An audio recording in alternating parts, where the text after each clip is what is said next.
Hello and welcome the lovely Jen from the Progress Tool, which is a nice new page that I've just discovered on Instagram thanks to Adam who introduced us. Need to give Adam a wee shout out. Thanks very much for that. Right, so we connected through Adam at a wee event recently up at the Banniston Farm. Aye.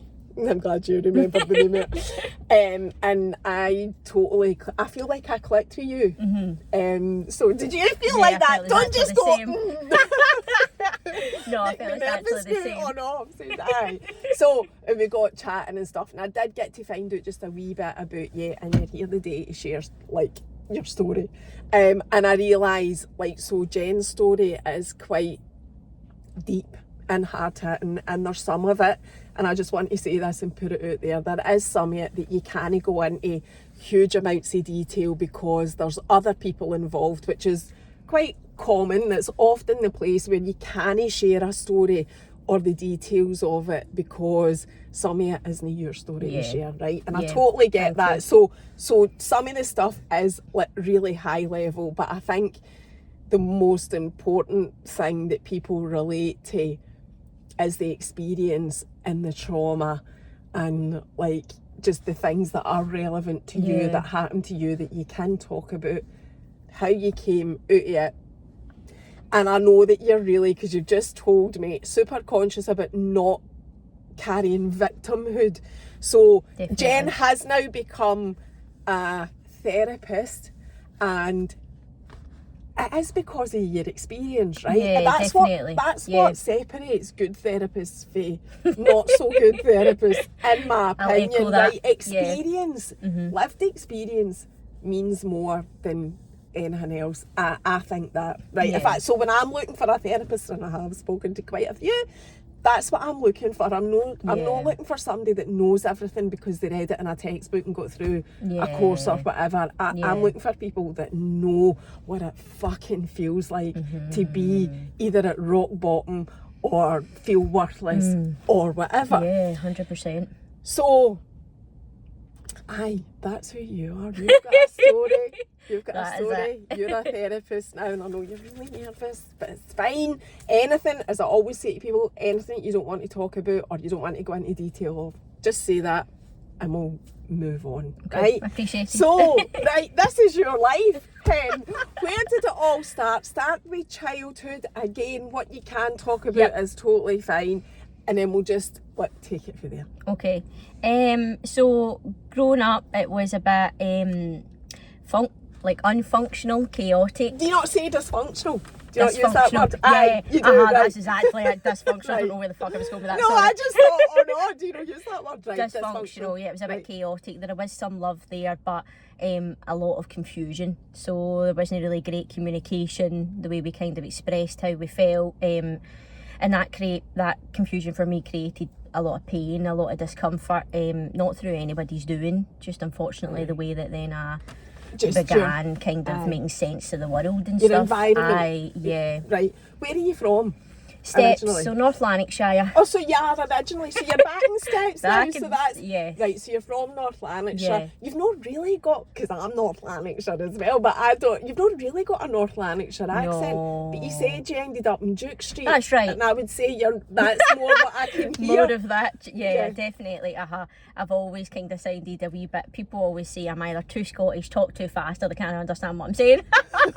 That's standard for Scottish people. I know, so I've been trying to kind of slow down and be a wee bit more comprehensive, so that's maybe why I'm coming across that way, so that people can understand. But yeah, I moved just due to kind of circumstances, moved to Duke Street, grew up there, and then a couple of years later ended up coming back. So I had my daughter at the age of 19, and then that's what kind of led me to coming back up to Steps for family and consistency. And the chaotic childhood, is there any of that you want to share or can share? Yeah, so just my dad, mum, kind of highly functioning alcoholics through their own kind of pain, not really knowing probably how to manage it, just finding a way to cope, a way to survive. They are both incredible people on their own. I greatly love them, greatly respect them.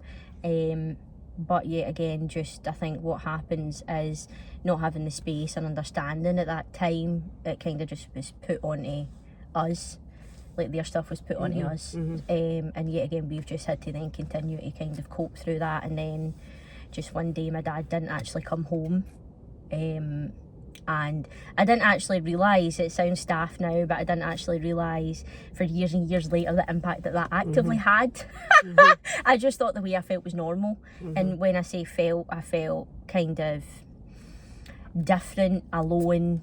I was comparing myself to other families. I was really confused at what happened. I was angry. I was resentful at the world.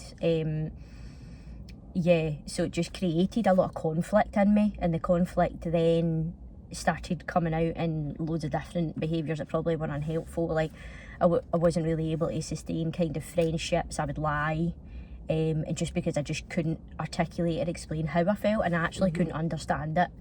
And then I would just be a bit manic in terms of like drinking or risky behaviours or no coming home, and it just was kind of like a relief. I was trying to find some form of relief for the pain that I felt.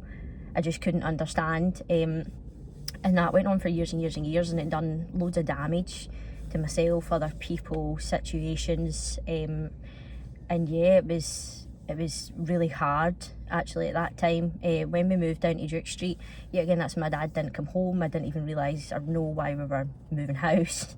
And was it because of that he my dad was kind of breadwinner, so we had to. My mum still worked, but my dad made the majority of the money, so we had to then leave. So yeah, it was chaotic. Just couldn't really understand it. As I said, through all the kind of individual things that just continued to happen, I just was progressively getting worse and worse and worse and worse.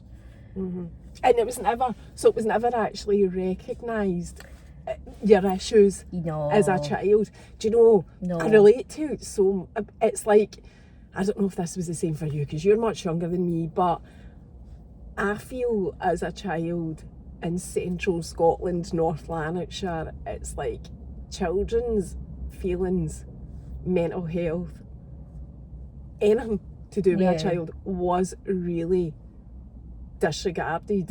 Like especially the emotional side of it, like that mental health and whatever.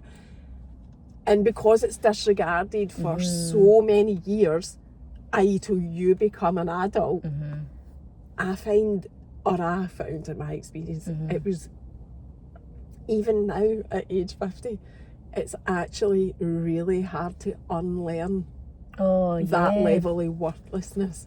Definitely. And that's for me what I think the foundation of all my problems is that belief from then. And I'm not blaming anybody like you. I am not blaming anybody. I have got my issues that I've carried into adult life and my own beliefs on a lot of stuff, but I don't actually blame anybody. I just live my life the healthiest way that I believe is right now. Do you know what I mean? That's so lovely to hear.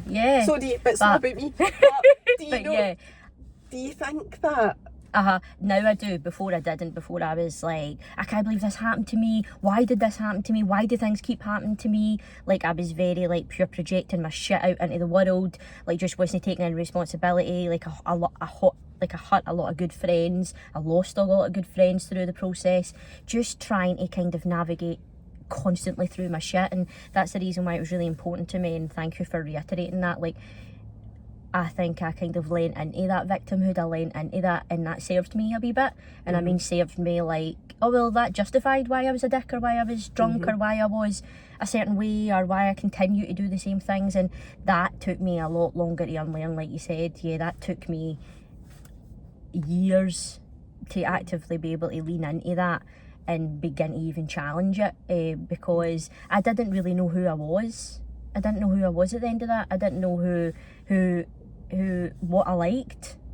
I didn't even know what I liked to do, and who I was, and that was really, really daunting. And like that being in a victim and being in chaos and being traumatized was familiar.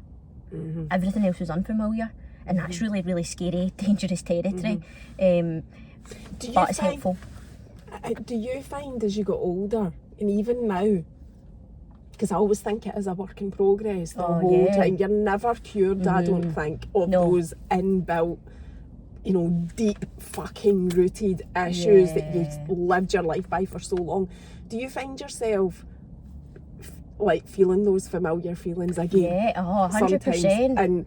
but also, do you find yourself when your life is like okay, in inverted commas, right, and things are normal and calm and whatever, that your brain goes into an active state of, oh wait a minute, no, there must be something to either be stressed about or, you know, overthink or whatever? Do you?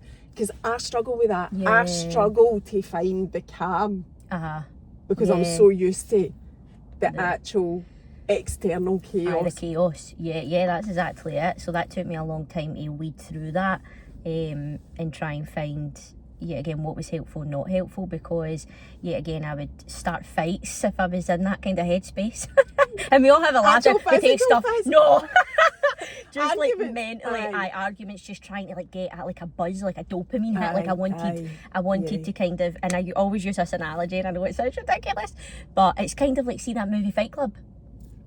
I don't know it from really well. Just but like, I probably not explain it well, but just the basis of it is, again, wanting to kind of feel something, so they would physically like start a fight club. And it kind of was like that, like, because I was so used to like chaos and hurt and being discredited and not being considered, like I would actively like search for that.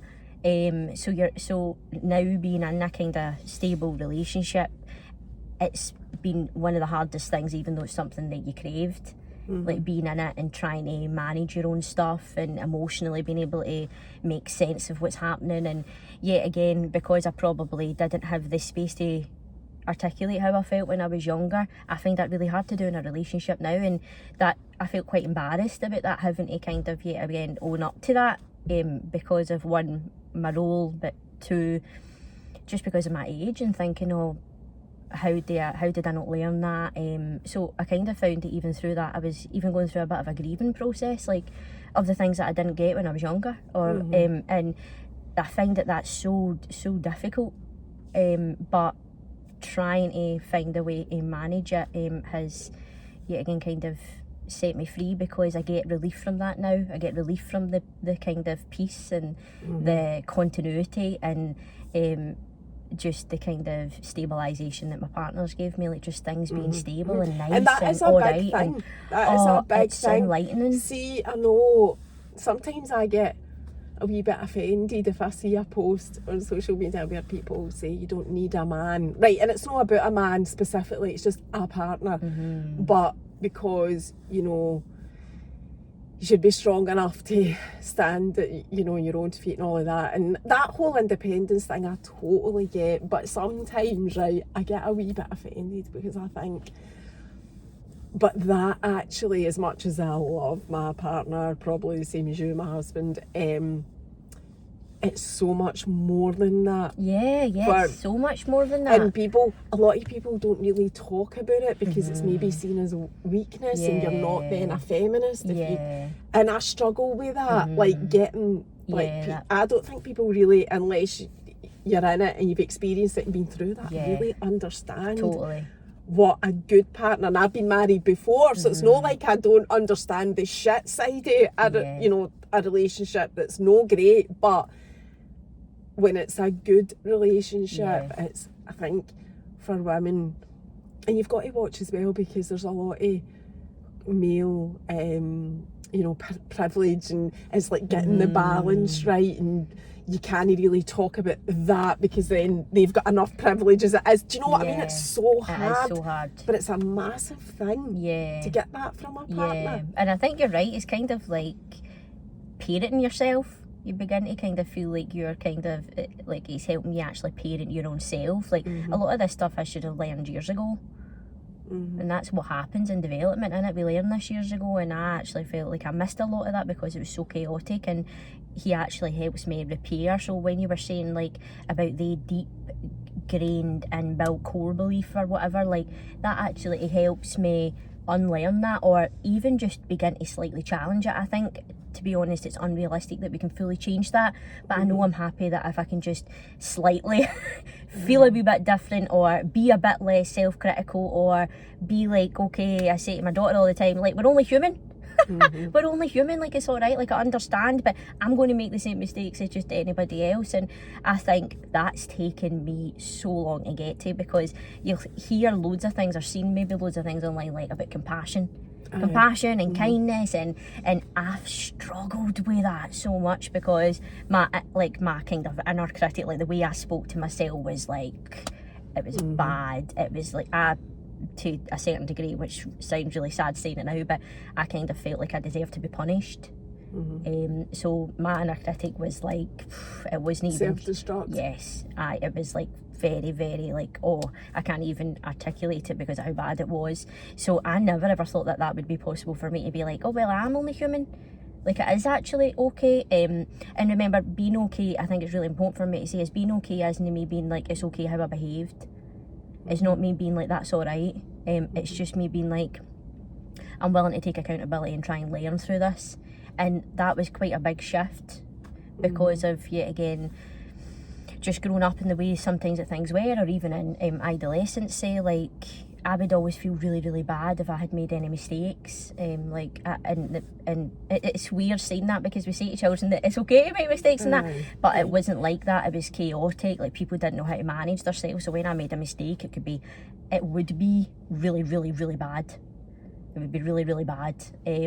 So there would be a bit of a backlash. And yet again, it's now me trying to be like, oh no, well, that is okay, you have made a mistake. Or like, even if I had maybe lost something, like a bit of jewellery, I know it sounds ridiculous, but when you grow up in such a kind of traumatic environment, it has long lasting effects on you that sometimes people just can't comprehend. Like, my partner is such a stable, kind man, and he fully kind of gives me the space and the peace to be able to make sense of it. But even sometimes he'll never understand that. And some people just don't unless they're in it. And I think that goes back to what you're saying at the beginning. Like, I think being in my kind of job, the thing that's really, really important to me, that I wholeheartedly feel, is that I'm in that pain with them. I know how this feels. Like, I've been there, and I'm being like, oh my god, I greatly feel that. So there is like a lot of empathy and transference, because I'm like, oh, like, and we're in this together. It's not just like I'm just helping you for an hour a week. I was like, this is a process that we're in together. And I think it's so important.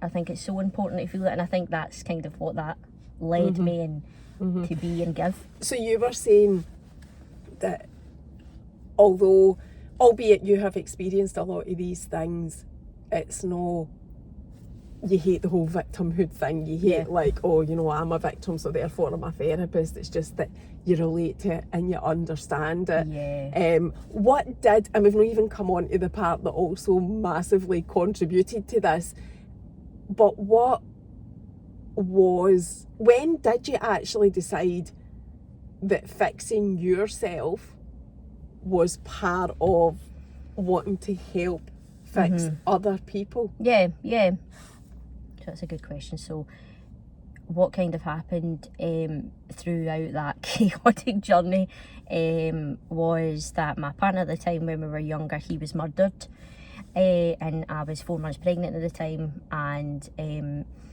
through that kind of different form of trauma and pain, it was my daughter that kind of led me to want to drive and be able to cope and survive. But actually through that process, I just kind of went back to study and tried to find a bit of direction, wanted to get a good job, wanted stabilisation for her. But I actually found at the end of that journey, all that was actually avoidance. I was in pain, I didn't want to go near what actually had happened, I didn't want to accept it. Right, so you've mentioned that now. And I realise that there are two families involved in this. There's definitely his family and there's your family. Is there anything that you can say about that at all? Because I feel when you told me the story, it triggered the memory because it was in the papers and whatever. Can you say at a high level what that situation was with your partner at the time? So just minimally, I could probably. Do you mean actual? Right, so what happened to incident? him? Can you say what happened to him? That's, I know that you don't want to go into details, but there is a certain level of detail that is out there in the public domain anyway. Yeah. And like I say, it's when you said it, you witnessed how I responded. I remembered it when you said it. Yeah. And there is a lot of people talk about that. Like people talk about, like, you don't realise the impact that one action can have on somebody. And I just think definitely that people will probably remember the story, to be honest. No, I can share just kind of really, really brief details, and yet again, as we just reiterated, it's out of respect for my family, most importantly my daughter, but his family as well, that greatly deserve that respect. But Andrew was 19, he was in the Scottish Guards, and his base camp was in Exeter. And yet again, he was just out for, it was like kind of a Christmas night, it was in November-ish time, and he was so he would normally go down to work Monday to Friday, come back up at the weekend, and anyway, ended up just in a night out, ended up in a bit of a kind of brawl through no kind of any doing of his own, and got punched in the head, and yet again, just through different circumstances that had happened, ended up in hospital in a coma, and never really coming out of it. Obviously there is a lot more kind of specific there's more to it, but that's that came up. So Jen was the girlfriend of that guy that was in the papers. How many years ago now is 14 years ago, where there was a and as I said, it's never something like that is never is just black and white. No, it's not. There's so many different I know, but I think we've said that you can't talk about it in detail out of respect of other people. But I think it's you deserve to be recognised for who you were. You were the girlfriend of that guy at the time. You were 4 months pregnant, right? So we get the picture. People don't actually need to know anymore, Jen. You can already imagine what that must have been like at the time, and I say imagine because nobody knows unless it's happened to them. So, and I think, like you said, even my story probably doesn't compare to how other people have, what they've went through and what they've experienced, because me and Andrew were just really young teenagers, like, and kind of again just. Did he know that you were pregnant? So, but kind of briefly, but we didn't have a conversation until he came home, so it was very misaligned. We were only together for a short period of time, and Andrew had met my side but I hadn't really met his side, so we were young. It was complicated just in the sense now because of what happened. If we had thought about a relationship back then, that's how it probably would have progressed. Do you know what I mean? Just spending time together, and it was what it was, and you don't really maybe take it too serious, and you enjoyed each other's company, and he was a great loving boy, and it was a credit. Like, I'm so glad if I had a child with anybody, I'm glad it was with him. Do you see him and your daughter? Oh sometimes? Yeah, they look so alike. And personality, do you sometimes see his personality coming through? I don't know, a wee tiny bit. I think that's probably due to the grief a wee bit for me that I don't see that. It takes me a wee while beforehand. I struggled maybe recognising that, but no, definitely, like, he was just a credit to his family. He was a credit to himself. He was a really sharing, really kind man. So I'm really privileged to have the genes and that sharingness. And what's her name? Can we say her name? Yeah, or does she know Lexi. what? Oh, Lexi, right. I was going to say, does she know what her name's saying? Because she's 14, so I know what it's like to have Lola's not 13 until December, but I know what it's like to have a daughter at that age. But hi, Lexi, if you watch I know, this. hello. But there's a lot. And yet again, just to even say about Lexi, Lexi, I did something that didn't probably hit me for a long period of time.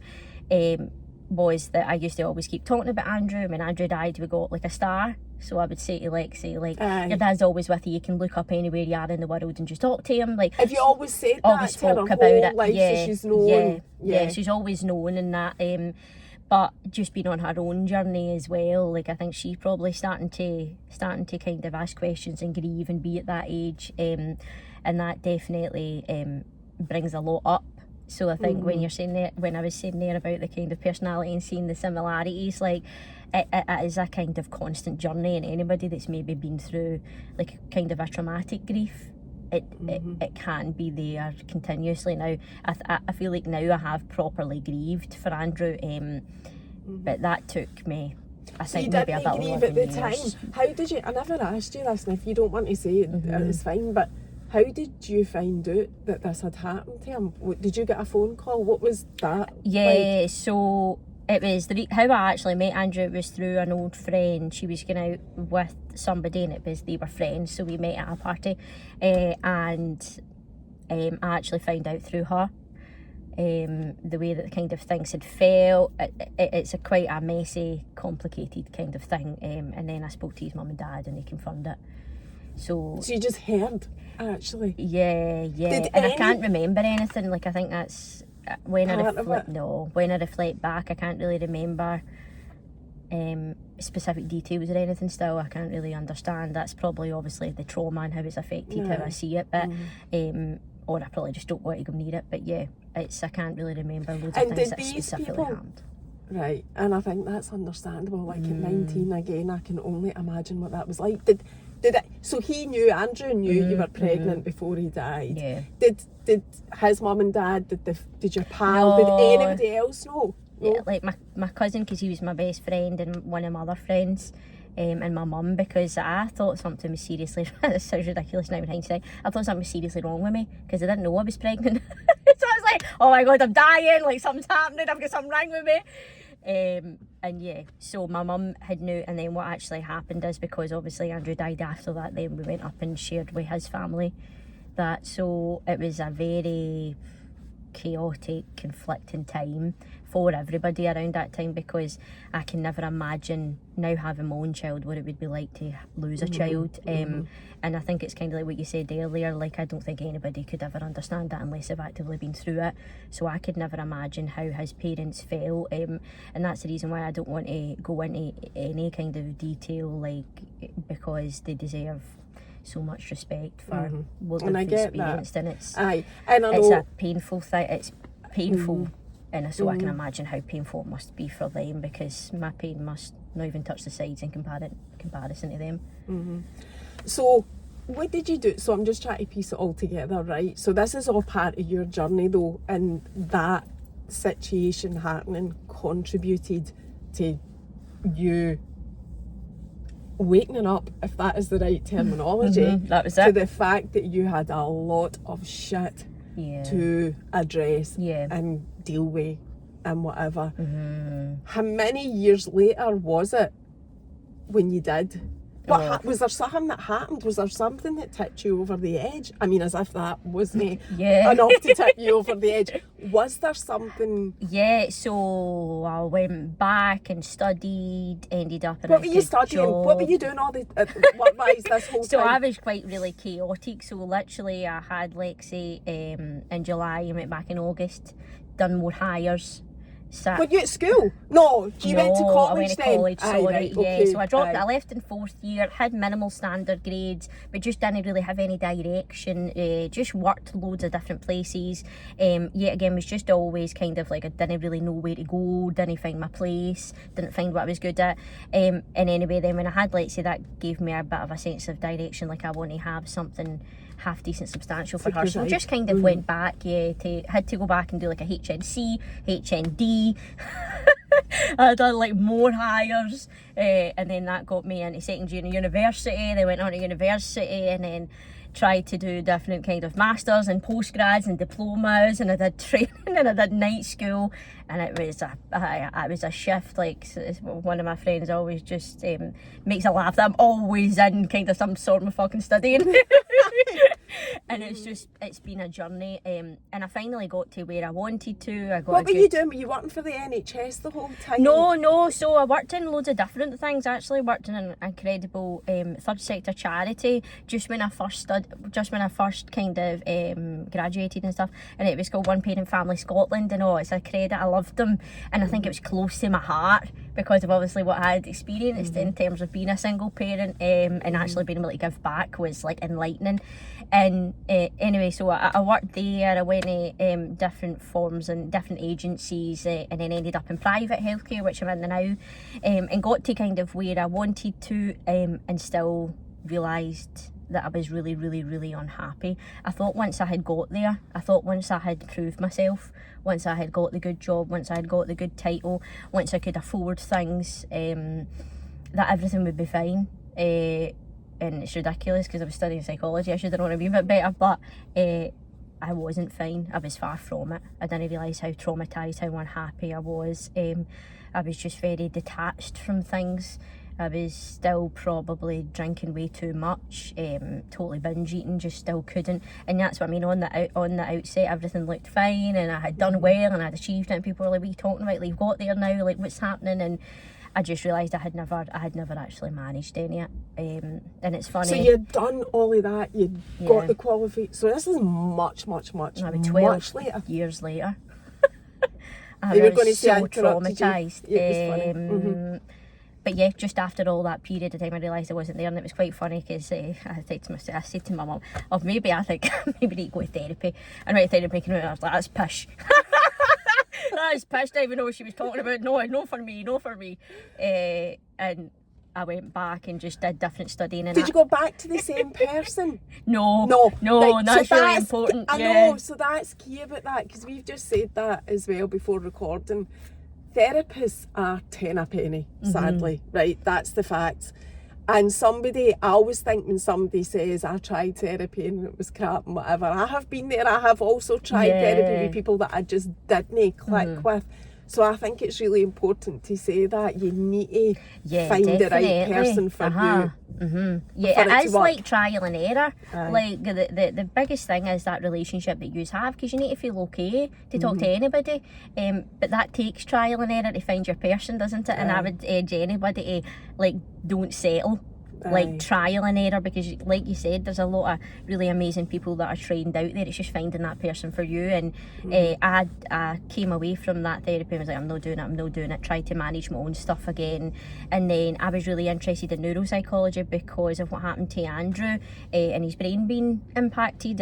I think now in hindsight it's probably a distraction, but I was very like trying to seek for answers. I was like, how does this impact? What happens with mental health in the brain? Like, how do I manage this? How do I cope? I was just trying to find some answers. Like just for myself. I think I was trying to get back a bit of control, because I felt like everything was so without my control. And then just the way it kind of led me, I fed into kind of cognitive behavioural therapy, and I thought, oh my god, this makes a lot of sense, and I worked through a lot of stuff, and you actually have to do your own kind of therapy whilst you're in that, and I was like, oh fuck. And that was it.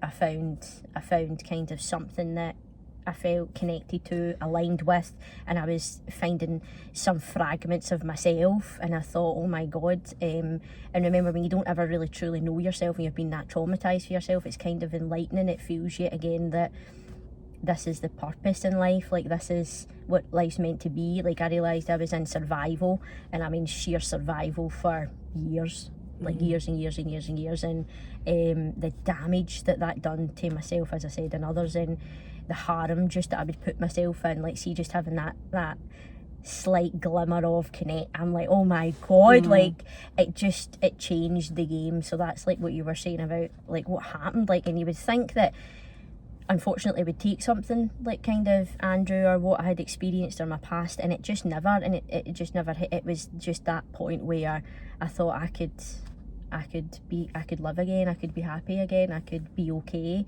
things might be all right. It was for that moment on that I just further went and really focused on that, and really kind of, if I'm honest, done the work. I didn't really do the work before I done and I kind of find that that's what we all are like to a certain degree now. Not everybody, because everybody's unique in their own way, but like we are more rational. I can deal with the rationale, I can make sense of what happened, I can understand that's difficult, but emotionally I'm like, I'm fucking no gonna kneel that with a barge pole. And it's the pain, it's the emotional side of it that I think to myself, that's the work. And just as you said there, people can come to therapy and be like, give me a tool, a technique, give me a bit of skill so I can go out here, I'll put it into practice and everything will be fine. And I'm like, oh, it's going to be far from that.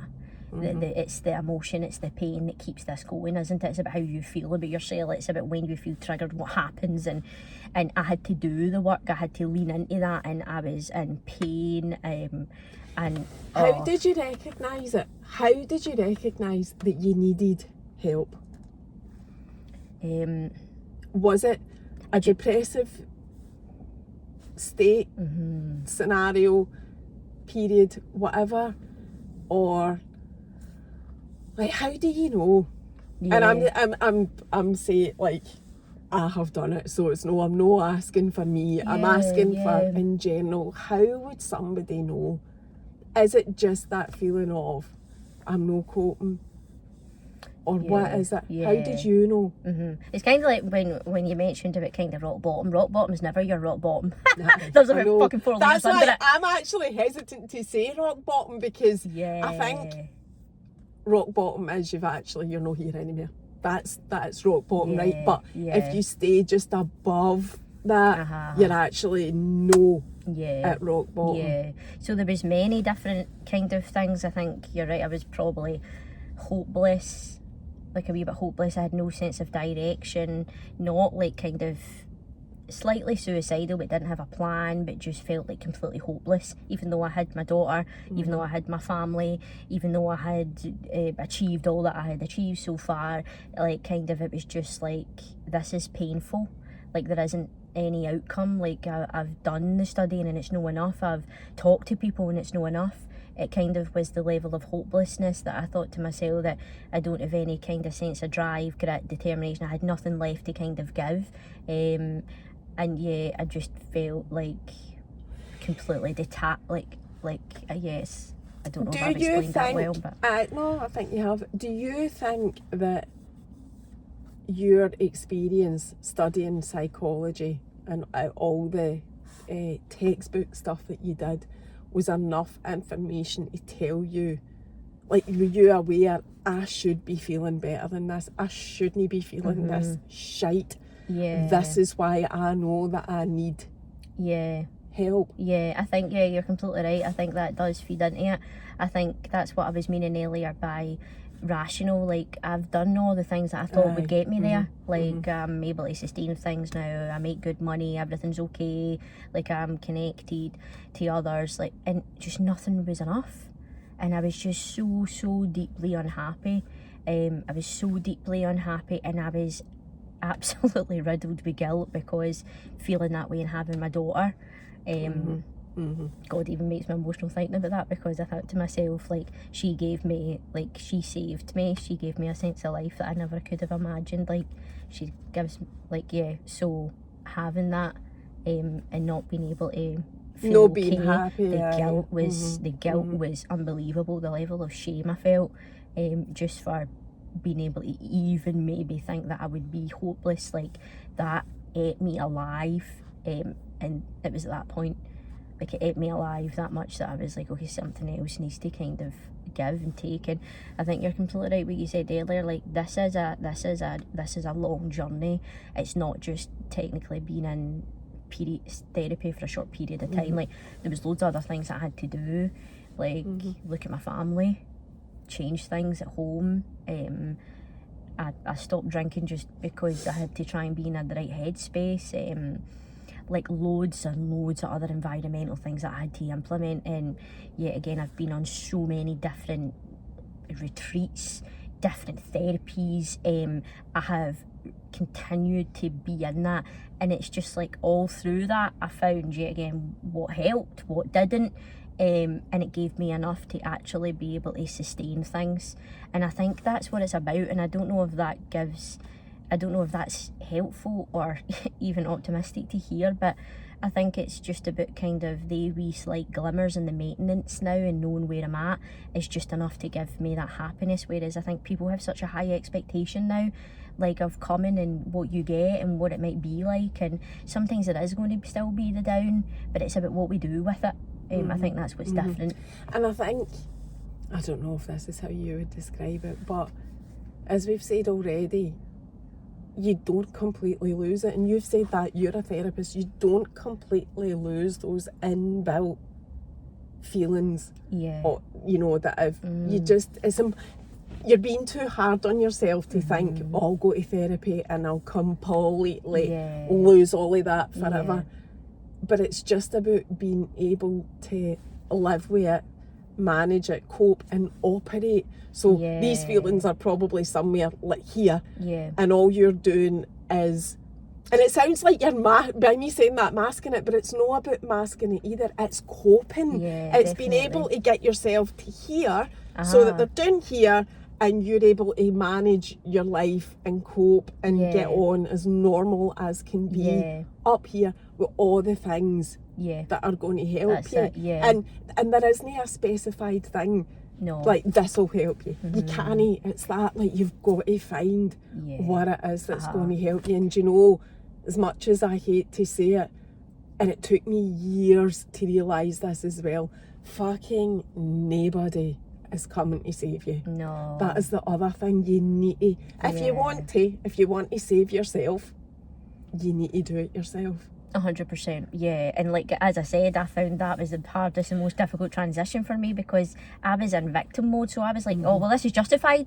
My behaviours are justified. I've experienced a lot. And so trying to flip that was the biggest kind of thing. It was like battling. I was battling with myself to be like, no, you are accountable. You can only change yourself. Like, you can only manage what you know. Like, and it was a battle. And I think I reiterated and said this to you, even personally and professionally. I say it all the time. Like, it is painful. People think that it's it's physically like painful. Like, it is so painful to actively be in that, and that's why I totally appreciate and understand that it's difficult for people to keep pushing through when they're at that level of hopelessness. See, trying to kind of get any form of picking yourself back up and getting on with it. Oh my God, like, I can empathise, understand and wholeheartedly yet again be in it with them, because it's not easy, but it does help. And I think that's really, really important to say that, yet again, even through all that pain, like, that made me. I would never have changed that. And people might be like, what the fuck, even for like my family or Andrew. I would never have changed that, because that made me who I am. I would change it if I could. The things that happened, of course I would. But the journey I would never have, because it made me who I am, and it made me a better person.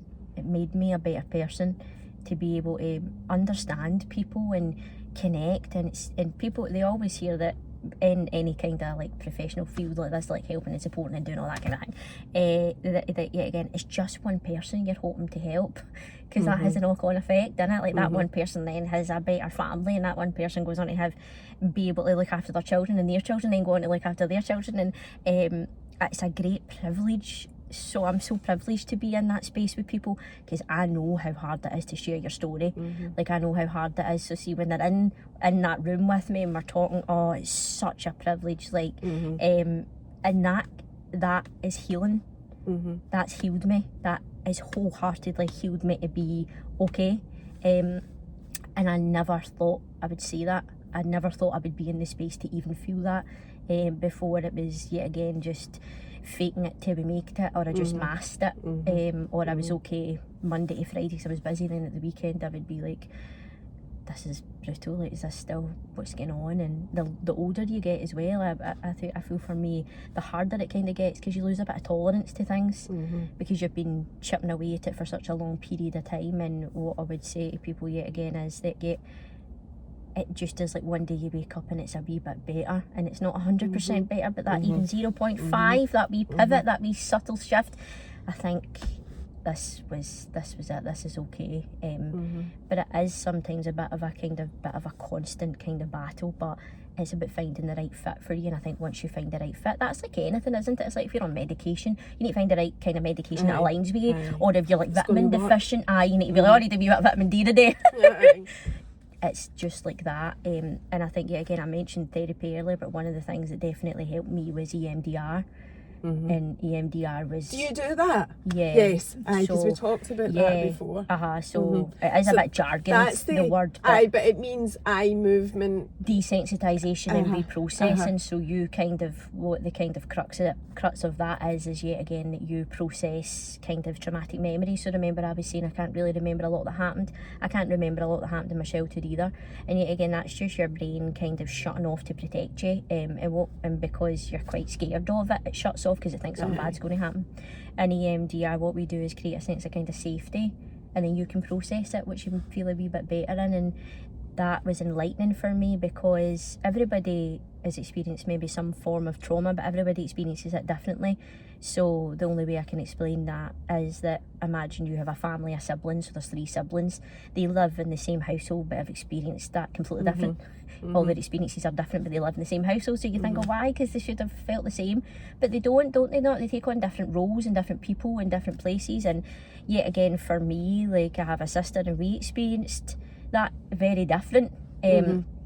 So yet again, it's just about kind of you acknowledging how you feel, what you need to do with it, and how you need to move forward. And by looking back at a lot of that stuff, that gave me, yet again, peace, because as I said, like, I was feeling really guilty and shameful for years and years and years. And they are like 2 of the biggest, heaviest emotions I've had to carry and hold, and they're hard to get rid of. I was going to say that to you. I like guilt and regret, they're very similar. And you were talking about your path there, and although you wish some things hadn't happened, you wouldn't change your life because it's made you who you're not. I totally agree with that. But regret is one of those emotions that if you live with that or sit with it, like I feel, for too long, that drags you down, that feeling of regret. So I always try to not regret anything. Like, obviously I've done things that I shouldn't have done, like, and you think to yourself, oh, for fuck's sake, and you'll feel that cringy, oh, I shouldn't have done that and whatever. But it's that whole thing of, but as soon as you say it and say, I did do that, and I wish I hadn't wish I hadn't done that. But it's almost like I never say I regret it, because I feel it's a really, really powerful word.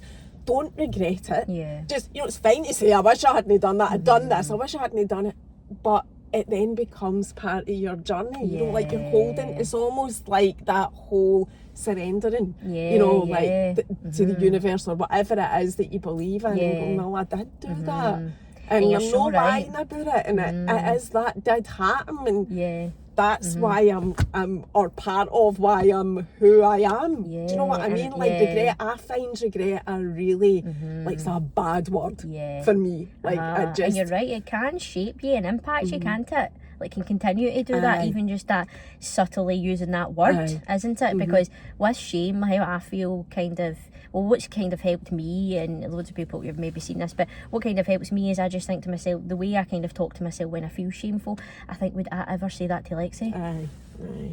So why the hell do I deserve that? If I never would say that to her, why would I ever say that to myself? And the one thing that I really, really always want to focus on and be is, I don't want to be a hypocrite.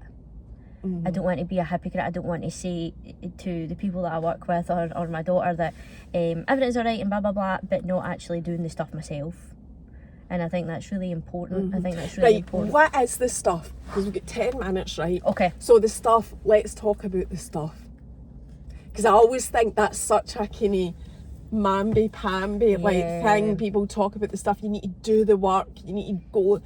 What is the work? What is that? What is that? Going back there, saying the words of exactly what happened, going back there and putting yourself back there and saying, this is everything that happened, and like feeling the emotions of it, getting upset about it, sitting with it. That's it. That's the stuff. That's the stuff, So leaning into that discomfort of it. You're right, being honest with yourself, being honest about what you've did so far, what you still do. I think there was a podcast I was listening to a couple of months ago, and there's a quote on it that really stayed with me, and I think it's kind of like, all feelings are welcome but all behaviours aren't. And that's what it is. Like, I will validate any feelings that we have, but I need to take accountability of what to do with it, because I can't just keep being like, oh well, I'm traumatised and put it onto other people. And at the start of my relationship I would do that, emotionally just not being able to manage or cope with it, so I'll just put it onto somebody else, and that's no fair regardless of what you've experienced. And that's what I mean with the work. And what you mean by that, put it onto somebody else, so let's be clear about that. That is where you are. So I woke up feeling anxious or feeling down or feeling sad, so then I would just kind of take it out on the other person. So kind of just be like, being a horror, being a cow to somebody else. Yeah, being a wee bit short, so being a wee that bit... whole thing of projection, right? And yeah. it's where the crux of all, like, people with behavioural problems, let's just put it that way then now, right, for the purpose of explaining that. So it doesn't matter who you are, what you're doing in life, what walk of life you're in, what your experience is, what your background is, what your mental health issues are, none of that matters. If you're going out into the world and projecting badness to anybody, anywhere, there's something in you that needs dealt with. Yeah.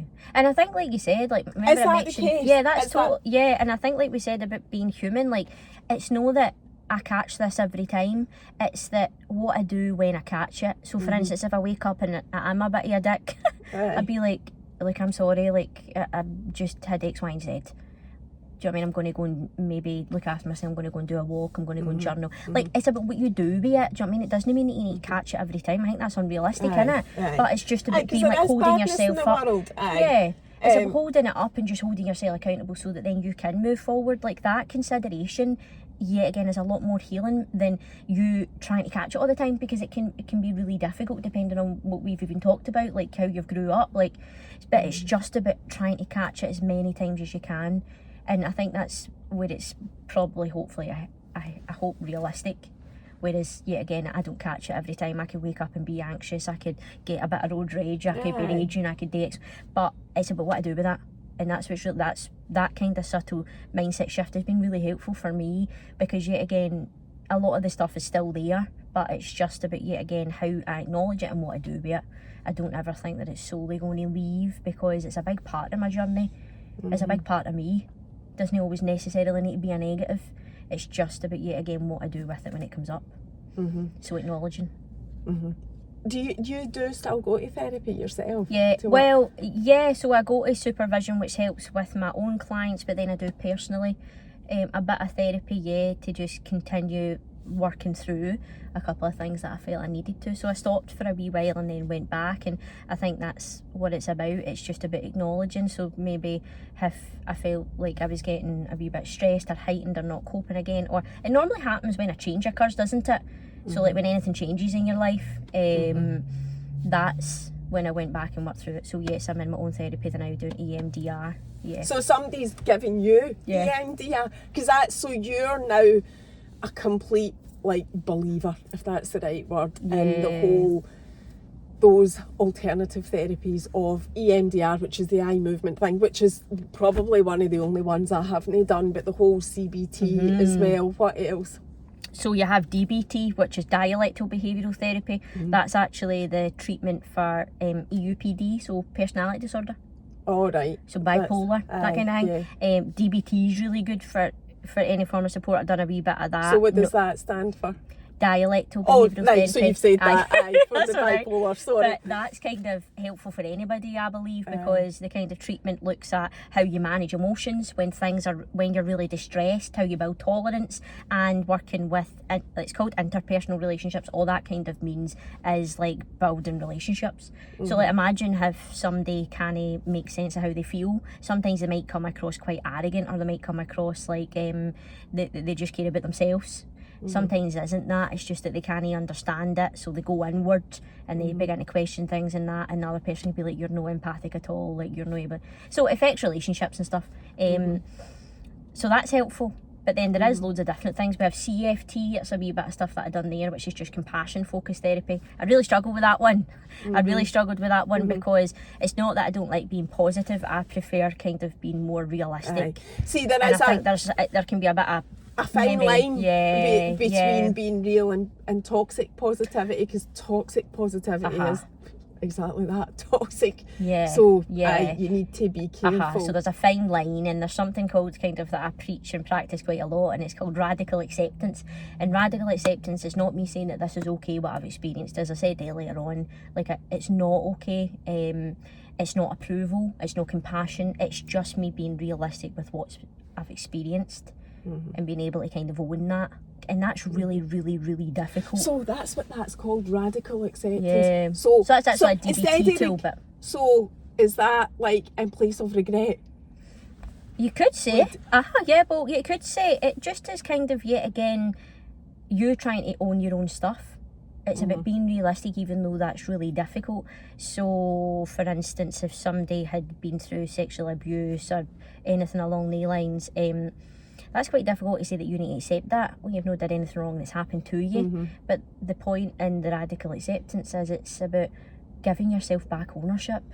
It's giving yourself back, and people, and that's what's taken away from us when we're traumatised, innit? You don't feel like you're in control of anything, you can't manage anything, like things are happening to me. Yeah, it's not me but you actually feel that, but and part and parcel is there's stuff that we need to own to be able to change that regardless of what happens to us. And that's what's important, and that's what took me a long time to come to, is that okay, this has happened to it, I do maybe feed this, but what can I do differently next time? And just these subtle shifts, that's what I mean has been helpful. But with the deeper stuff, that's where EMDR really, really helps. It's kind of like how they explain it is, I love an analogy, a hand analogy. So we have like, this is the kind of situation, this is the incidents we experience, but all these channels go into this incident, and yet again, you need to clear this out. You need to clear this out before this ever gets any better. So what we do in EMDR is look through different targets, and we'll look at these and clear these out, and then this seems a wee bit better. Whereas if you can imagine, if somebody comes to therapy for like anxiety, low mood, self-esteem, they're maybe just clearing out one channel. So what I see is people get a wee bit better and then they always come back. And I think to myself, but why you come back? What's happened? Have I not done right? What's happened? And that happens quite a lot.